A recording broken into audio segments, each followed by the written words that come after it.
We once again to Jujutsu Kaisen Phantom Parade.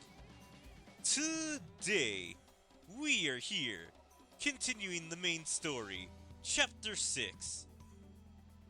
Last time we started to get into a fight with the cursed wombs. Nobara was kidnapped by the handsome brother, and Megumin was fighting the finger bearer, and Yuji followed Nobara.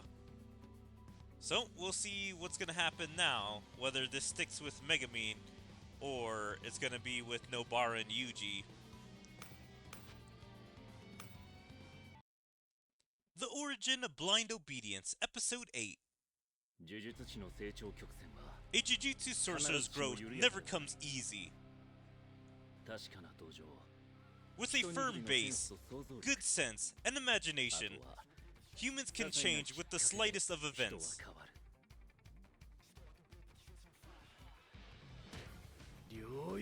Domain expansion. Chimera Shadow Garden.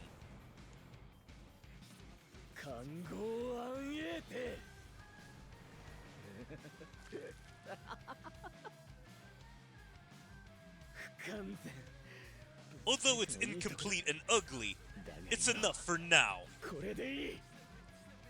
I'm glad they at least showed his crazy face when unleashing the incomplete domain.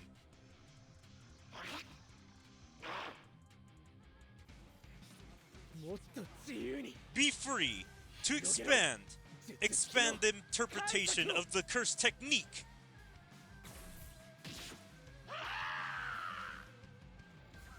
Aw, that's kinda lame. They don't actually show how his domain expansion works.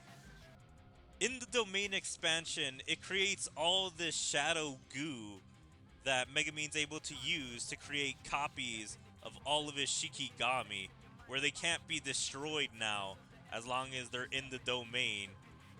And also, he can create clones of himself to fight. So it is a really cool domain expansion, even though it's not the most powerful.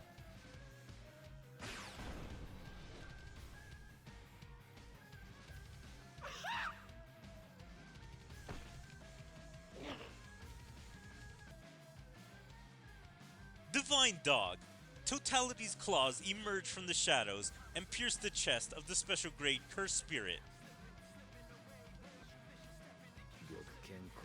Divine Dog's claws are capable of harming that guy. Of course, it can penetrate you if you relax.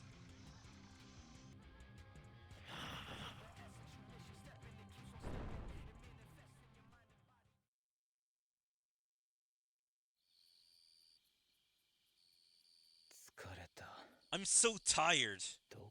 Where are the two of them?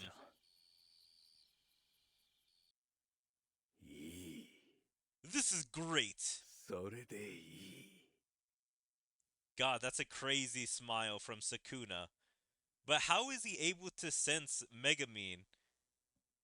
Like, I guess he's just always sensing around, wondering what is going on in the area.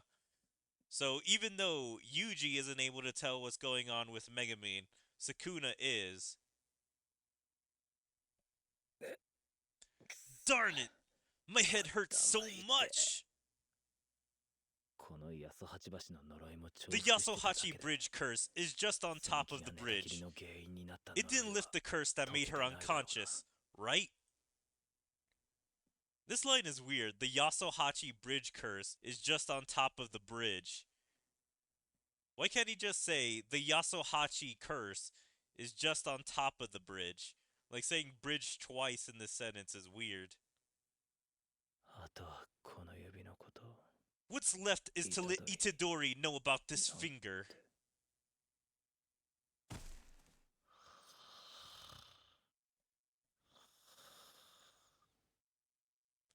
Damn, he's so tired. He just fell asleep in this dirty ravine.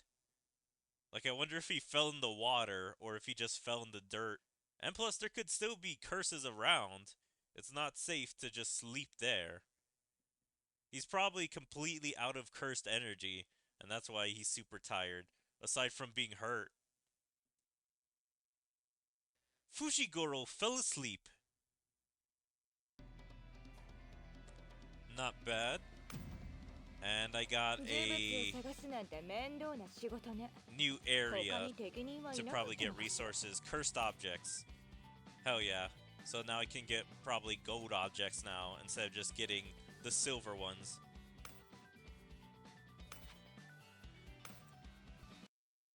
The Origin of Blind Obedience, Episode 9. Megumin, didn't you promise not to fight again? Stop acting like my guardian. Well, she literally is his guardian. She's his only living relative that's not to the Zenin family. Also, what's her last name? Is she also Fushiguro? Now, I don't know if this is a spoiler or not, but I forget if she's also Toji's kid. Like, I'm pretty sure Fushiguro is their mom's maiden name. So they both took their mom's name.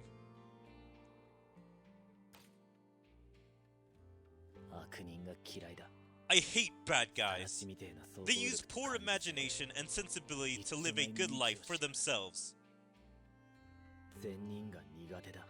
I'm not good at dealing with kind people. They forgive those bad guys to make themselves seem virtuous. It makes me sick. Sumiki is the typical kind person. When I was in first grade, my father and Sumiki's mother, our only family members, fell in love with each other. And then they went missing. So I guess this does explain it. When I was in first grade, my father and Sumiki's mother, our only family members, fell in love with each other, and then they went missing. This kind of hurts my head a little bit. Why isn't he saying his mother? So is Megumin's mother different? Because I'm pretty sure that Sumiki's mother is his mother. And also, it's slightly confusing. Is Toji Sumiki's father or not? Like, there's a very good chance he got with a single mother. Because I don't think he would judge whether someone is a single mother or not. A white-haired stranger said this. Your father came from the Zenin family, a well-known sorcerer clan, but he's a bad guy. Even I don't want to go near him. You're born after he ran away from home. Spoilers for Season 2 if you guys haven't seen Hidden Inventory. But Gojo should be saying, even I didn't want to go near him. Because it should be past tense since Toji is dead now. Gojo murdered him. Or I should just say killed. Because they did fight each other. But maybe it was a murder because it was kind of one way at the very end. Not really much fighting back from Toji there. Megumin, you're your father's biggest bargaining chip to go against the Zenin family. Are you mad? I solved the mystery behind the missing money. It seems that I was sold to the Zenin family. Yes, I'm mad, especially at your insensible attitude. He was the one who helped to solve the issue with the Zenin family. I was to work as a Jujutsu sorcerer in the future as a guarantee. In exchange for monetary support from the school. What's the deal with Jujutsu sorcerers? How stupid. Who do you want me to help?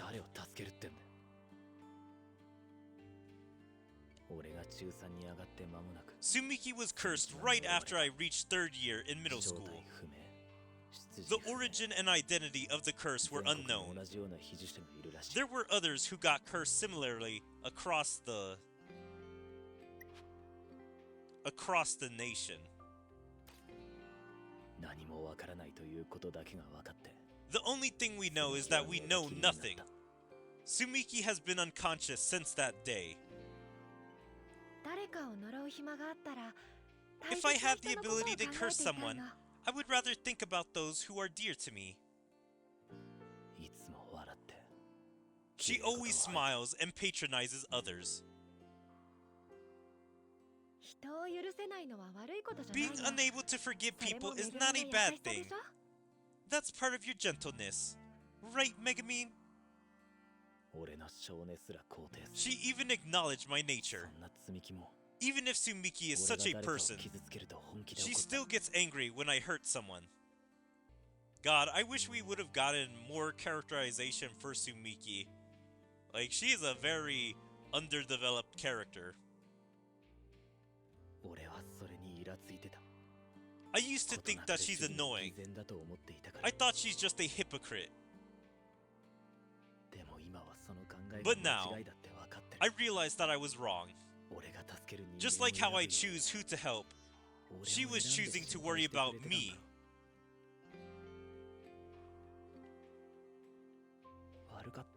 I'm sorry. I was too naive. I will apologize. Wake up, my stupid sister.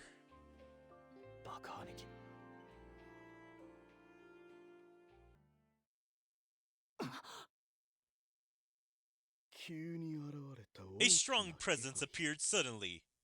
Did Sukuna's finger leave the barrier? If the one who eliminates the vessel is a Jujutsu sorcerer, then they are quite strong.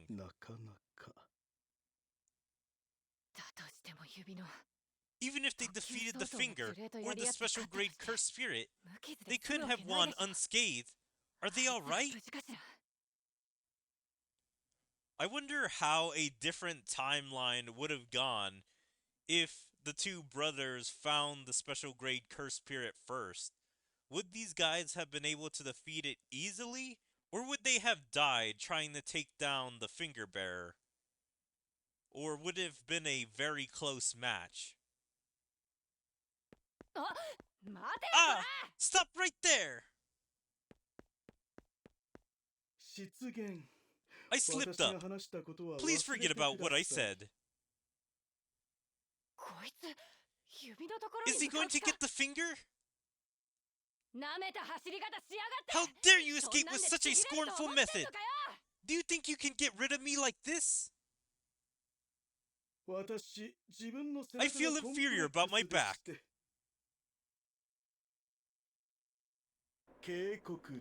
So I'm warning you. Okay, that was super weird. Like, the text disappeared right away. Like, I barely had like 2 seconds to try and read that. So I'm warning you. If you look at my back, I'm going to kill. What? Kugasaki! Oh, it's my older brother. You saw it, didn't you?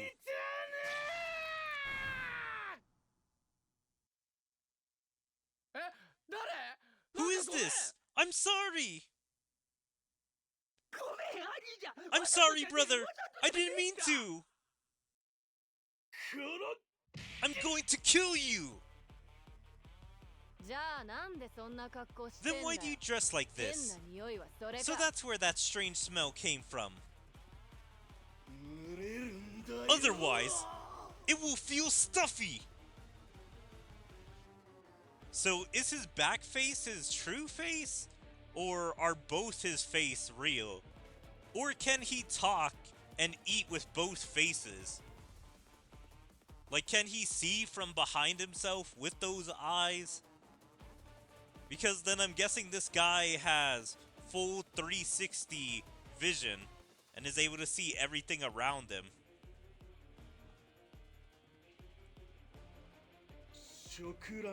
Supreme Rock Technique! Wing King! Yeah, his back is freaky looking. Oh my god. That face is just horrible, and the red eyes. Like, he doesn't look good normally, and then you can see his terrible looking back. You can even see his spine, which I think is supposed to be a nose for that face.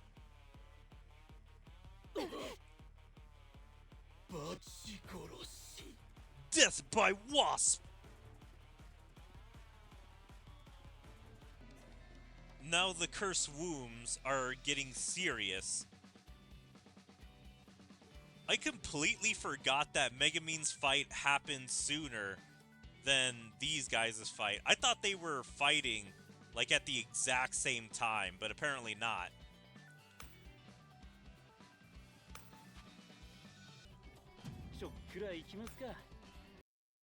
The Origin of Blind Obedience, Episode 10. Esso's blood attacks like countless snakes, and the ground touched by the blood melts, just like Kechizu's blood. Kugasaki! Don't touch his blood! I know! Run with your back against me! Escape! Kugasaki! Can you run faster? I can't!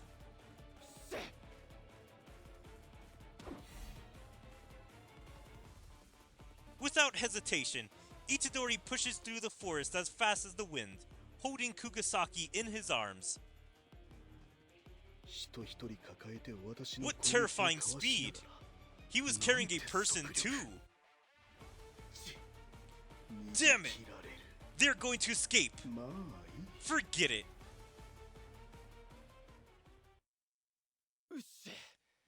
Good! We're out of range, right? Well done! You have my praise! Whatever you say. Just kidding. Thank you.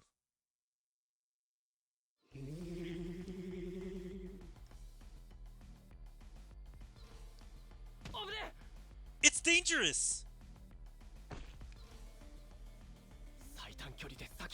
Did he take the shortest route to ambush us? Damn it! Is it bad that we got hit by his blood? Itadori! Grr! Kechizu's blood splatters onto Itadori. In the moment when Kugasaki is distracted by this, Esso's blood attack pierces her left arm. Why is he talking in third person about his own attack? Why didn't he just say, when Kugasaki is distracted by this, my blood pierces her left arm? Instead he's talking in third person. But it's going to hurt like hell. Our curse technique is only about to begin.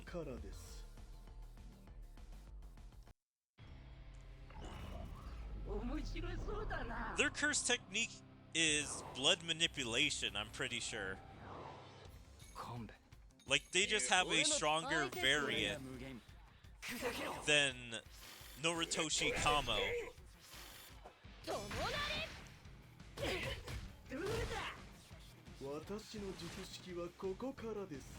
Decay.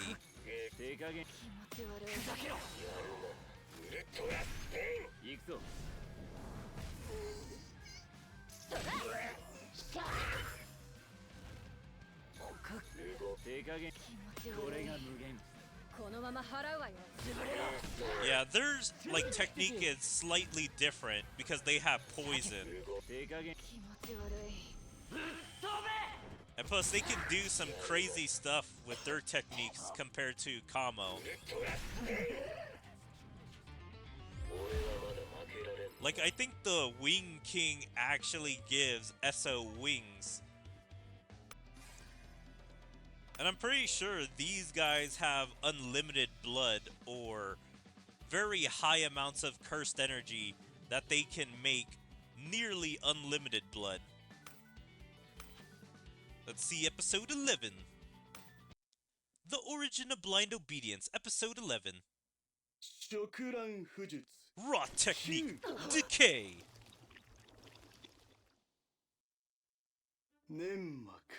Membranes, wounds. If you're hit with our blood, and one of us uses the curse technique, that part of your body will start to decompose. That boy can last for 15 minutes at most, and you, perhaps 10 minutes. You two will turn into skeletons by morning. So I guess they don't have blood manipulation, or that's a secondary curse technique, but their main technique is rot or decomposition. Rot technique. Decay. So yeah, it's rot, which is their curse technique. Also, I love these tattoos on these guys. Like, this is so badass. Seeing Nobara with like flower tattoos on her face and on her arm. I also really like it on Yuji. Not as much as Nobara. Because I think if they were more higher on his face, they'd be badass like Nobara's, but they're still kinda cool. So it's really poison. Poison is the end result. After all, our curse technique is only decomposition. My explanation of the curse technique is over. They will die faster than my prediction. I still find this so weird about the universe, that if you explain your curse technique to your opponent, your curse technique becomes more effective. Like, is that just a binding vow, or is that just something that just happens in the universe? Whenever a curse technique is explained, it just becomes stronger. Now, what will you do? In the Meiji era, there was a girl who bore a child born of cursed spirit and human. Due to her unexplained pregnancy, she was ostracized by her family. She fled to a temple run by a Jujutsu sorcerer with her baby's corpse in her arms. But at that very moment, she ran out of luck. So he's saying that she had luck earlier, being ostracized by her family, but still being alive, or not being tortured, and now her luck has ran out.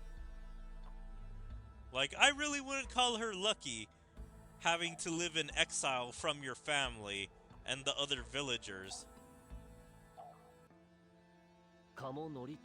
Noritoshi Kamo, knowledgeable about curses and Jujutsu.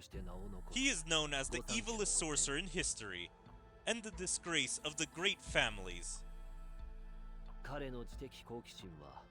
His immense curiosity made him obsessed with children born of both cursed spirit and human. 9 pregnancies, 9 abortions. How did the process go? What happened to those women? All these records were erased. Spoilers, but turns out this guy is Noritoshi Kamo. So it is a little weird that he's talking like he doesn't know who this guy is. He's speaking about his own legend, glazing himself, being as the evilest sorcerer in history and the disgrace of the family. His immense curiosity made him obsessed with children. Like, he's speaking from actual life experience of being this guy. Death painting wombs 1 to 3. They are classified as special grade cursed relics. Do their cursed energy originate from their mother's grudge, or...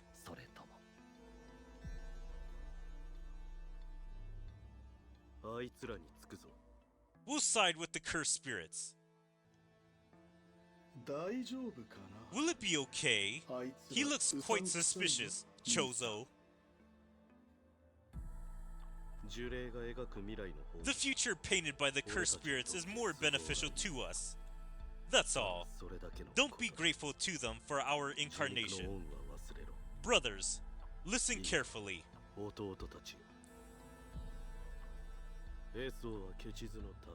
Eso lives for Kechizu. Kechizu lives for me. And I live for Eso. The three of us are one entity.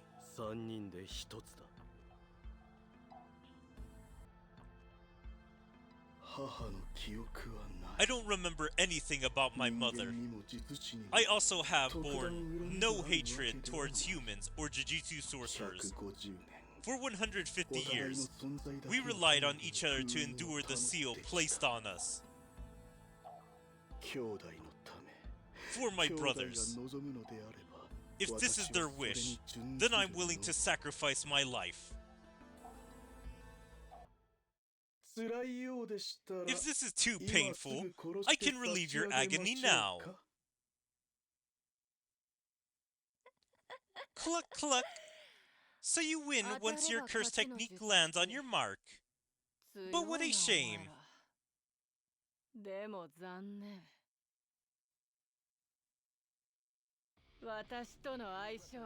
That's a bad match against me.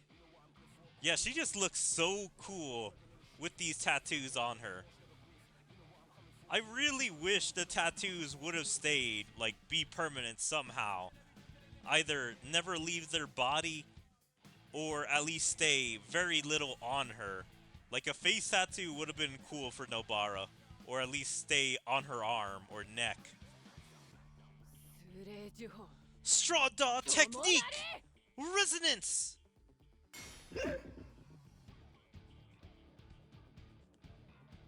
When Kugasaki hammers a 5-inch nail into her left arm, cursed energy explodes inside Eso and Kechizu's bodies.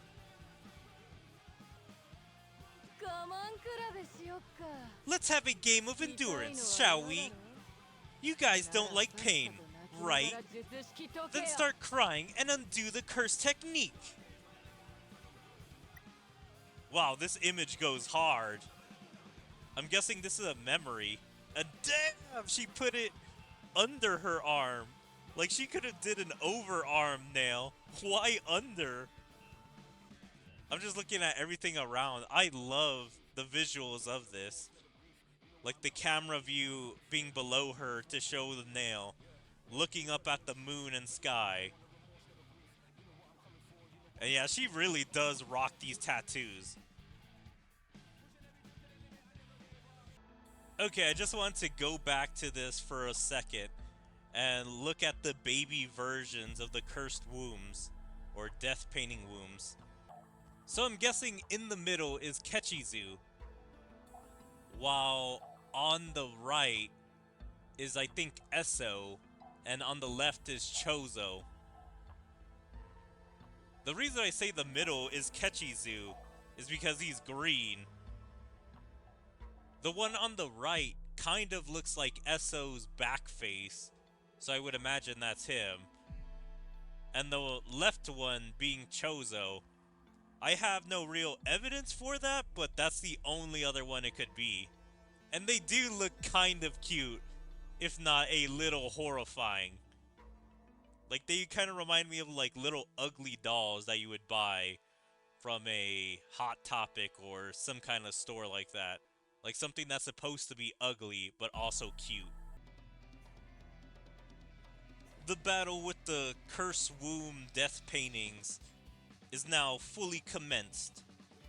Now there's a time limit if Yuji and Nobara can take these guys out before that time limit runs out. Since it was predicted Yuji has 15 minutes and Nobara had like 10 minutes, but even less now that he's fully explained the technique. It's kind of weird that there's no other fight, that the rest of this is story. Like, you would have imagined that we would have gotten at least one more fight with these guys, since they didn't really do any damage to them in this fight when they first encountered each other. Pretty exciting where the story is going so far, and after this, we should finally be able to reach the original story content of this game. Because after that, it's all Season 2 content. But I really haven't seen anything from this game saying they cover Season 2 content. All I know is, like, in banners, there have been like season 2 characters. I hope you guys are enjoying Jujutsu Kaisen Phantom Parade. And if you guys are, please make sure to follow me on all my social medias like my Twitter, my Twitch, my YouTube, my DLive, my TikTok, my Kick, Rumble, Odyssey, and Patreon. And check out my second YouTube channel, and like and comment on all my videos, and even join my Discord. There you can stay up to date with everything I choose to do, where my streams, videos, or anything else. But yeah, hope to see you guys next time. Bye.